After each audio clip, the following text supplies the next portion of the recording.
Hello mga bata! Nandito na naman si Teacher. Sa araw na ito mga bata ay pag-usapan natin ang tatlong grupo ng mga masustansyang pagkain. Pero may mga tanong muna ako sa inyong mga bata. Ipataas lang ang inyong mga kanang kamay kung kayo yan. Sino dito ang mahilig tumakbo? May mga nagpataas ng kamay. Ngayon, sino naman dito ang mahilig sumayaw? May mga nagpataas din ng kamay. Mabuti. At sino naman dito ang gustong maglaro? Ayan, lahat kayo gustong maglaro. Tanong ko lang, bakit gusto niyong maglaro? Ako po, teacher, gusto ko pong maglaro kasi po masaya. Ako rin po, nag-i-enjoy po ako. Ako po, teacher, gusto kong maglaro kasi kasama ko po ang mga kaibigan ko. Tama ang mga sagot ninyo mga bata. At tandaan niyo mga bata, wala kayong ganang maglaro kung ang katawan ninyo ay walang enerhiya o walang sigla. Yung naramdaman ninyo na parang napapagod kayo kahit wala namang ginagawa.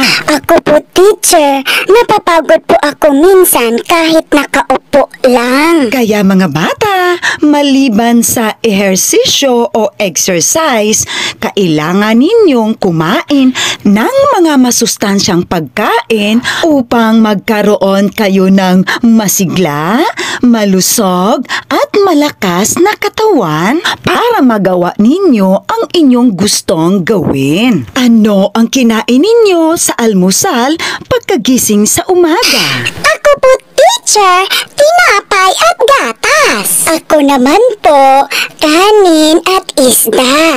Ako naman po, teacher, kanin at saka itlog. Tapos pinainom po ako ni mama ng vitamin C.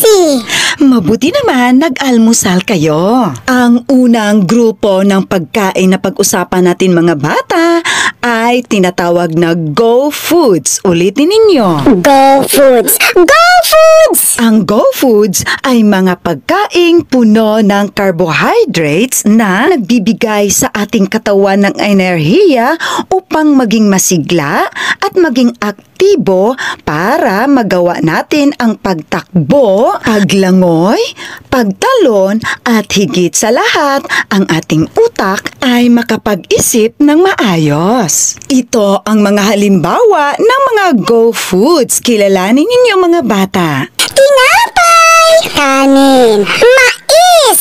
Patatas! Magaling! Ang sunod na grupo mga bata ay ang Grow Foods. Ulitin ninyo. Grow Foods! Grow Foods! Ang Grow Foods naman mga bata ay mga pagkaing puno ng protina na tumutulong sa ating katawan upang lumaki, tumangkad, at maging malakas lalo na ang ating mga buto, mga ngipin, at muscles o kalamnan. Kilalanin ninyo mga bata ang mga halimbawa ng mga pagkaing mayaman sa protina na kabilang sa grupo ng Grow Foods. Mga karne, isda, itlog, gatas, cheese, mani.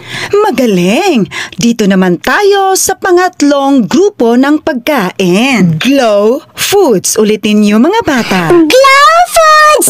Glow Foods! Ang mga pagkain sa grupong Glow Foods mga bata ay punong-puno ng bitamina at mineral na nakakatulong upang gumandang ating balat, buhok at malinaw na mata. Ang mga pagkain sa grupong Glow Foods mga bata ay nagpapalakas ng ating immune system upang hindi kayo magkakasakit. Sila ang mga pagkaing prutas at gulay. Ito ang mga halimbawa ng Glow Foods. Kilalanin niyo sila. Strawberry, watermelon, mangga, orange, saging, pinya, broccoli, talong, carrots, kalabasa, pechay. Maraming pagkain, teacher, Tama!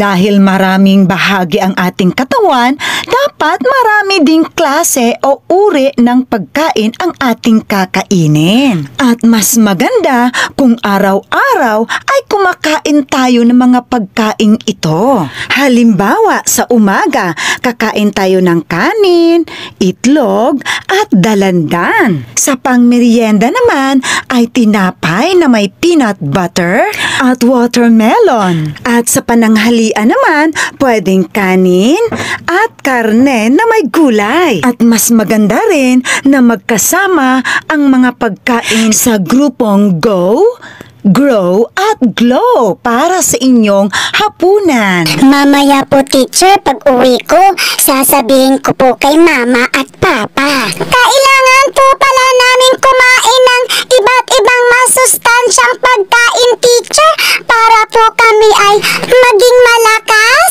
malusog, at masigla.